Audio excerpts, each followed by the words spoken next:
जैसे कि आप देख पा रहे हैं कि भैया इस बच्चे का जो रिज़ल्ट है मार्क्स वेरिफिकेशन का, वहाँ पे लिखा रहा है नो मिस्टेक फाउंड। ज़्यादातर आप में से भी बहुत सारे बच्चों का यही लिखा आ रहा होगा स्टेटस के बाद।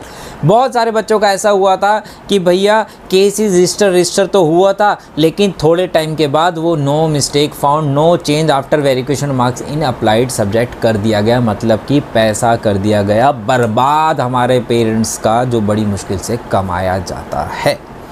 मोए मोए कर दिया हमारा हर चीज़ का, खेला हो गया सीबीएसई में हमारे साथ। पहले भी टेंशन थी, इस रिज़ल्ट के बाद और टेंशन बढ़ गई। ऐसा कितने % बच्चों के साथ हुआ है कमेंट बॉक्स में मुझे ज़रूर बता देना। और अगर किसी के मार्क्स बड़े भी है तो वो भी बता देना, इससे अंदाज़ा लगेगा कि कितने % सीबीएसई में। मैंने पहले भी बोला था कि 99% यही रहने वाले हैं, नो मिस्टेक फाउंड। इसका कारण है क्योंकि सीबीएसई के अंदर सिर्फ 4 चीज़ें चेक करी जाती है जब मार्क वेरिफिकेशन के लिए जाता है। पहला केस होता है, क्या ऐसा तो नहीं है कि कोई क्वेश्चन अनचेक रह गया हो, चेक ही ना हुआ हो। जब चेक नहीं होगा तो मार्क्स नहीं मिले होंगे।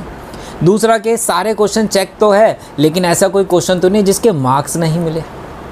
तीसरा, टोटल मिस्टेक तो नहीं है कहीं। और फोर्थ, ऐसा तो नहीं है कि कोई शीट खो गई हो आप लोगों की और वो शीट मिसप्लेस हो गई है तो वो चेक करते हैं। तो ये 4 चीज़ों के अलावा अगर टीचर को चेक करते हो, भैया वहाँ पे पंखा नहीं चल रहा, गर्मी लग रही है, मच्छर काट रहे हैं, चाय ठंडी मिल रही है, बीवी से सुबह लड़ाई हो गई थी, उसका सारी खुंदक आपकी शीट पे उतारी गई है, ऐसा कोई चेक नहीं किया जाता है कि भैया 4 नंबर का क्वेश्चन था, इसमें 1 नंबर क्यों दिया गया है। तो ऐसा भी हो सकता है किसी के साथ, ये नहीं बोला सबके साथ हुआ, ऐसा हो सकता है, ह्यूमन नेचर है ये चीज़। तो कोई सब्जेक्टिव पेपर था, वहाँ पे आपको 4 नंबर का क्वेश्चन था, 2 ही नंबर मिले जबकि आपने बिल्कुल सही लिखा था। तो ऐसे केस में भैया आपके लिए अब आपको थोड़ा सा पैसा और बर्बाद करना पड़ेगा अपने पेरेंट्स का। अगर आप क्लास 10th के स्टूडेंट हैं तो 4 जून को विंडो ओपन हो जाएगी फ़ोटोकॉपी मंगाने के लिए। आप अपनी आंसर बुक की फ़ोटोकॉपी मंगा सकते हैं। 500 पर आंसर बुक आपका लगने वाला है। 4 तारीख को विंडो ओपन होगी और 5 तारीख रात को क्लोज़ हो रही है। 2 दिन है, आपको 5 तारीख का वेट नहीं करना, आपको 4 तारीख को ही अप्लाई कर देना है। कैसे करना है ये भी अभी बताऊँगा, ठीक है।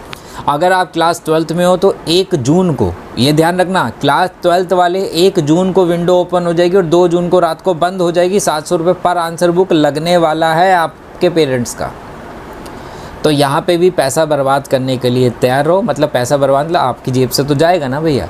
हाँ, अच्छी बात है कि आपके मार्क्स बढ़ जाए तो बहुत ही अच्छी बात होने वाली है, लेकिन भैया सावधान रहना। अगर आपको दिल से लगता है कि नहीं यार मैंने जितना किया था उतने मार्क्स आए, 1-2 नंबर ऊपर नीचे रहे और मैंने पूरे साल मेहनत नहीं करी थी और अभी सिर्फ मैंने जो मार्क्स वेरिफिकेशन के लिए भेजा सिर्फ पेरेंट्स को अपनी तरफ से बेवकूफ़ बना रहा था कि नहीं मैंने मेहनत करी थी, मेरे मार्क्स बढ़ेंगे, तो कृपया करके फ़ोटोकॉपी आप नहीं मंगाना। पैसा तो जाएगा ही जाएगा 500-700 रुपये पेरेंट्स का, और आपका पता भी लग जाएगा पेरेंट्स को कि आपने पूरे साल मेहनत नहीं करी। तो कृपया करके आगे की पढ़ाई पे ध्यान दीजिए।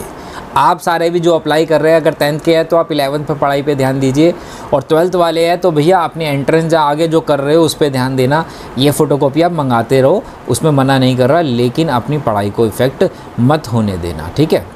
अब कहाँ से ओपन होगी यहाँ पे देखेंगे ज़रा। जैसे हम पहले वाली साइट पे जाते थे भैया, जैसे हमारे पास यहाँ पे गए थे, हमारे पास cbse.government.in पे गए थे, वेरिफिकेशन प्रोसेस पे जब आप जाते हो तो ये पेज ओपन हो जाता है। Online application of verification of marks, photocopy और answer books and revaluation of examination 2024, click here to apply. तो यहीं पे आपको सब कुछ मिलने वाला है। जैसी 1 तारीख आएगी या 4 तारीख आएगी, यहीं पे ऑप्शन आपको मिल जाएगा, ठीक है। तो जैसी विंडो ओपन होती है क्या प्रोसेस रहेगा मैं आपके साथ ज़रूर शेयर करूँगा, ठीक है। जब तक के लिए अपनी पढ़ाई पे ध्यान दीजिए, ठीक है, टेंशन मत लीजिए, जो होगा अच्छा होगा। अगर कोई नहीं भी चेंज होता है तो अपनी आने वाले जो भी आप कोर्स कर रहे हैं उसके अंदर आपको साबित करना है कि आप बिल्कुल सही थे, जो कमी रह गई थी उसको पूरा करना है, अपना मोटिवेशन लेवल को डाउन नहीं होने देना है, ठीक है। चलिए नेक्स्ट वीडियो में मिलते हैं बेटा, बाय बाय, टेक केयर।